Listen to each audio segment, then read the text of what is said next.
Hello, everyone. I hope you're keeping well and enjoyed a really good win at the weekend for Luton. An important win given the four-game winless run, but I think the performances have been there that had been coming. Obviously, Cardiff was poor, but I think QPR was a very good performance, decided by the finest of margins, and same with Forest, where missed Penn and Forest going down to 10 men.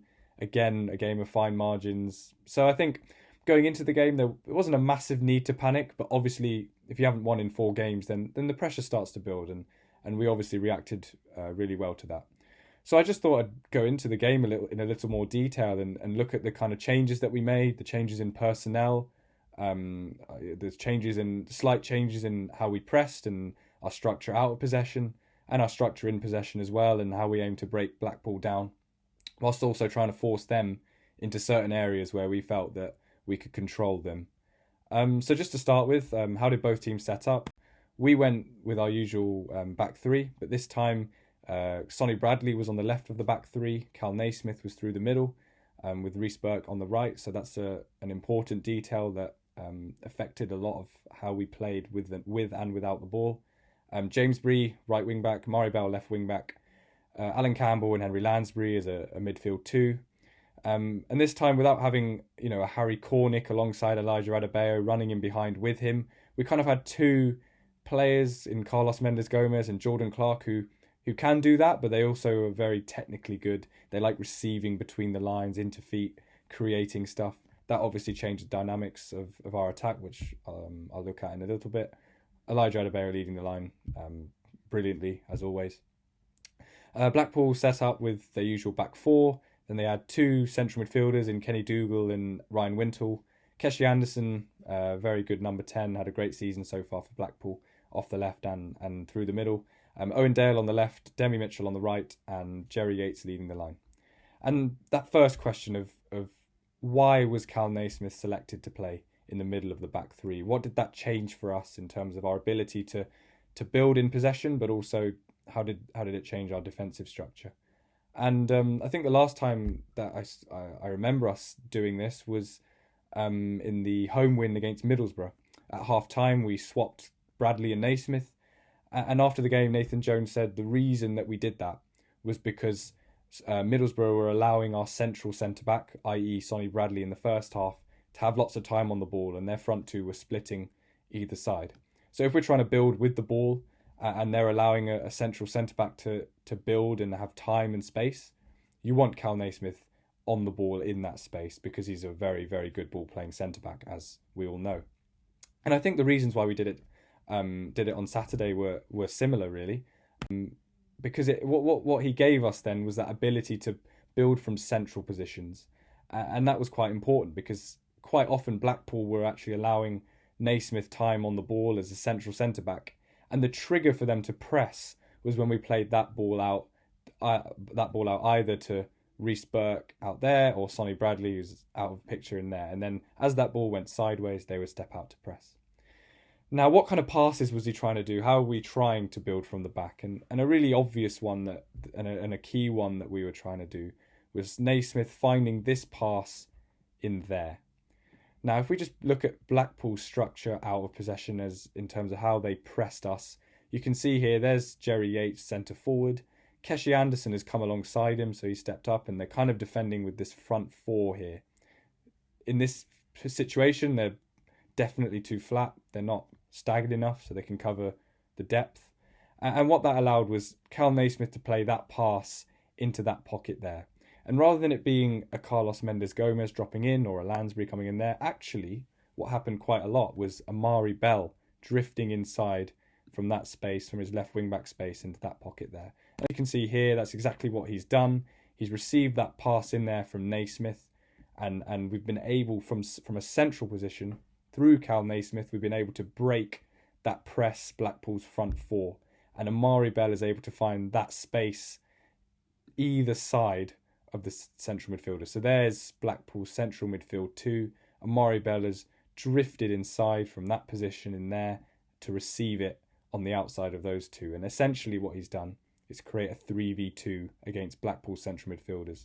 So Lansbury and Campbell obviously make up the other two. these two are obviously focused on Lansbury and Campbell. Bell drifts in, and that creates a 3v2.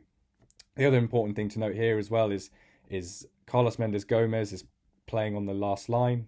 What that does is pin Blackpool's right back, Dujon Sterling, and that means that Bell has all this space then to just receive it and advance into. And you can see as well on the far side, Clark doing the same. Bree nice and high as well. So that's kind of why I think Naismith was picked through the centre in terms of how he built in possession. They gave us a little bit more time through the middle. Naismith, you want him with the ball at his feet, finding those forward passes, and Amari Bell taking up quite often in build-up these kind of more narrow positions for Naismith to find that pass, because he'll find that pass a lot more often than Sonny Bradley. Just here as well, this is just a pitch map of how it looked like. So you can see here, there's Sonny Bradley, Cal Naismith with the ball at his feet, and he's looking for that one in there because Amari Bell has just drifted inside, and that creates then this 3v2 in the middle third of the pitch in there for us to then receive the ball and play. And there's Carlos Mendes Gomez pinning the back four and making that one in there to then create space for Amari Bell to play into. So that's just a small detail about about why I think Cal Naismith was in there.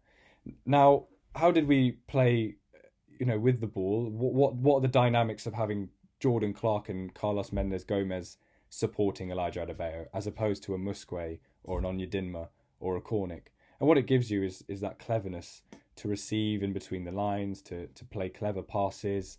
Mendes Gomez he sees things like Jordan Clark, he sees things, and his execution of his final pass is very good. And that's what it gave us, is that ability to just, create stuff through playing into feet a bit more than we usually do, which is going in behind to runners, to Cornicks, to Musquets who can chase. And I think that changes the dimension of how we attack, and it was really interesting. And I think as well, there's been a lot of talk about Mendes Gomez, and he's needed time to develop. He's needed time to step up to the level, especially from a physical point of view.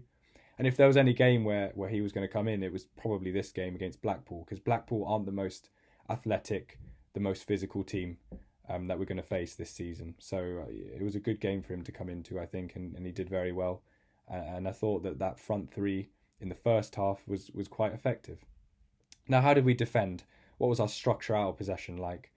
And as you can see in this image here, we kept in the first half, at least until the 43rd minute, something like that, we would drop into this deep 5-4-1 block with the flat midfield four and Elijah as a lone striker. And that was after Blackpool had broken our press and they were playing through and trying to build in our half.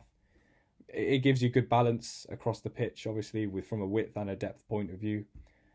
I guess the one question for me was, would that pin us in?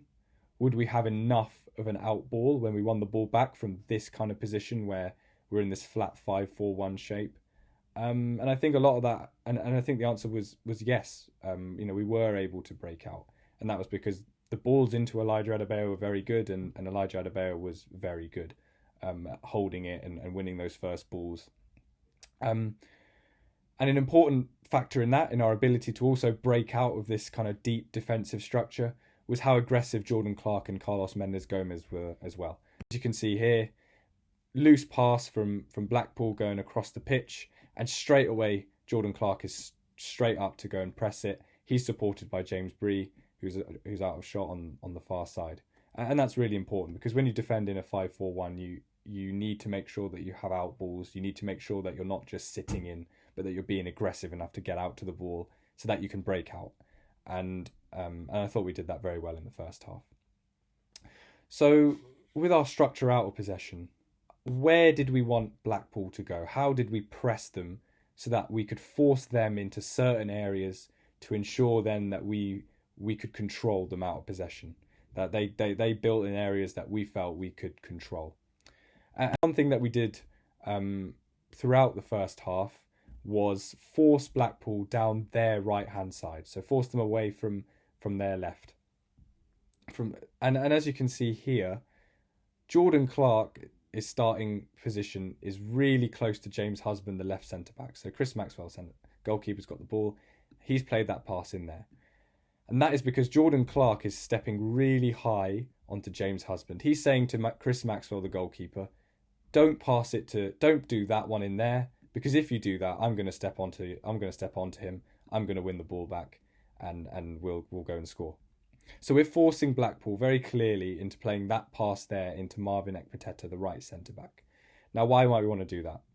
I think the most obvious reason is Marvin Ekpiteta is not as good on the ball as James Husband is. So we're trying to force that one out there. He's not going to build with as much success. I think also Blackpool's left back, Reece James, another technically very good player.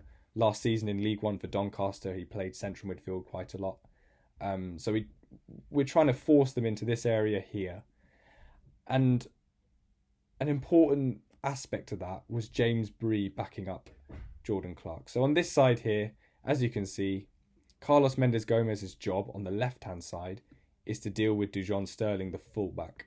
But on the right-hand side, Jordan Clark's job is to deal with the centre-back, James Husband, as he's doing in there. And that means that naturally our right side is pressing a lot higher than our left side, because now James Bree is stepping up onto their left back, but Carlos Mendes Gomez's job is to deal with their right back. You can see it here as well from how we set up from goal kicks. So Jordan Clark's really high, he's on James Husband. Elijah Adebayo's thinking about Ekpiteta, and Mendes Gomez is much deeper than Jordan Clark is, and that's because he's thinking about that one there. And as you can see on this right hand side, James Bree is ready to press out there if he needs to. So James Bree's pressing really high on our right hand side. What does that mean for our left hand side? And I think, as you can see here, Amari Bell is dropping right off to protect. And the reason he's doing that is because we've selected Sonny Bradley at left centre-back, because we want Cal Naismith through the middle. Sonny Bradley is not someone that you want on the sides of a back three, ideally, because when you're playing on the sides of a back three, you quite often defend like a fullback. You're very exposed at points. You defend a lot of 1v1 against wingers. And Sonny Bradley isn't that kind of centre-back. Sonny Bradley is someone you want defending the box, making clearances. You don't want him being run at 1v1 against a athletic winger like Demi Mitchell, for example. So we've gone with this kind of lopsided press where our right side is pressing really aggressively. We're trying to force them and funnel them down their right side and our left side. And as a result of that, Amari Bell is dropping off really deep, and the responsibility to deal with their right back is on Jordan Clark or Carlos Mendes Gomez, whoever's on the left. So that Amari Bell can drop all the way back and protect Sonny Bradley, who's playing inside of him, and make sure that he's not too exposed 1v1 against a winger.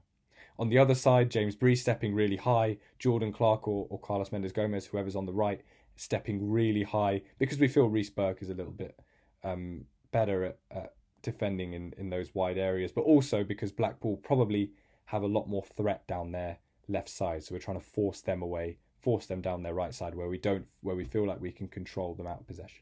And as you can see here, this is just looking from above at that structure.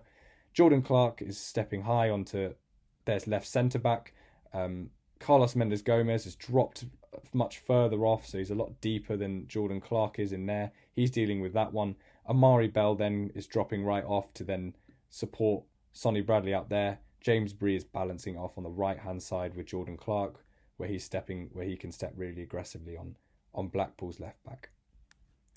Just one thing as well to note from this in terms of our structure in the first half, and a slight problem that Blackpool gave us was this 3v2 in here, where we had Alan Campbell and Henry Lansbury up against Blackpool's midfield three, and that's something that speak about in a second, but the effect of that was then them having time on the ball to build through central areas with by creating this 3v2 in the middle. But essentially the plan was force Blackpool down their right hand side, force them away from their left, so Amari Bell can then drop in and support Sonny Bradley, and we feel like we can control them down their right side compared to their left side. And that's evident from here. This is a nice graphic from Y-Scout, where you can see down their right hand side, very little threat, very little created. Even when they brought Josh Bowler on for Demi Mitchell, very little created down their right hand side, we felt if we funnel them down the right, we could control it down there, which we did, evidenced by the lack of 3% of their attacks came from that side. And down the left side as well, we obviously limited them a fair amount, the majority of which was coming through the centre. But that clearly worked, because down their right side, we controlled them. We were happy for them to force it down that side. No problem at all. Now, just moving back to the slight issue that was created by our setup versus their setup, with that 3v2 through the middle. So in this example here, Chris Maxwell's played that one out to Ekpiteta, which is exactly what we want him to do. But the distance for Elijah Adebayo to cover and come across from that position there is too big for him to then be able to stop that one into the pivot, into their deep central midfielder. Now, the slight issue there was, well, why isn't Henry Lansbury or Alan Campbell stepping out onto that player there? Why are we letting them play that one in there? And the reason for that is simply because if Campbell steps onto their deepest central midfielder, in this case, I think it's Kenny Dougal, then that leaves Henry Lansbury 2v1 against Keshi Anderson and Ryan Wintle, and that can cause problems for us. And in quite a few cases where Campbell did try to step onto them, the distances were just too big for him to cover. He couldn't make up all of that ground. So a slight problem that Blackpool gave us was they play that pass in there into Ekpiteta, and then it was too easy for them to get it into their deep central midfielder, which would then allow them to break through our press. Now this didn't cause massive problems, but it does mean that they can control it a bit more than we would like. And you can see here as well, from a slightly more central area, Clark's thinking about left centre-back James Husband. Mendes Gomez is out here, he's doing the right-back. And then Elijah Adebayo is saying, right, I want to do that one in there because we're trying to force them wide. And Alan Campbell is stuck with Ryan Wintle in there. So that then leaves this one free to receive. And he can then play out and turn and make the most of that 3v2. So that was a slight problem that we had. So what did Nathan Jones do about this? What did he change? And just before time, we switched to a 5-3-2 with Jordan Clark alongside Henry Lansbury and Alan Campbell through the middle, with Carlos Mendes Gomez playing alongside Elijah Adebayo up front. So we kind of went to a 5-3-2.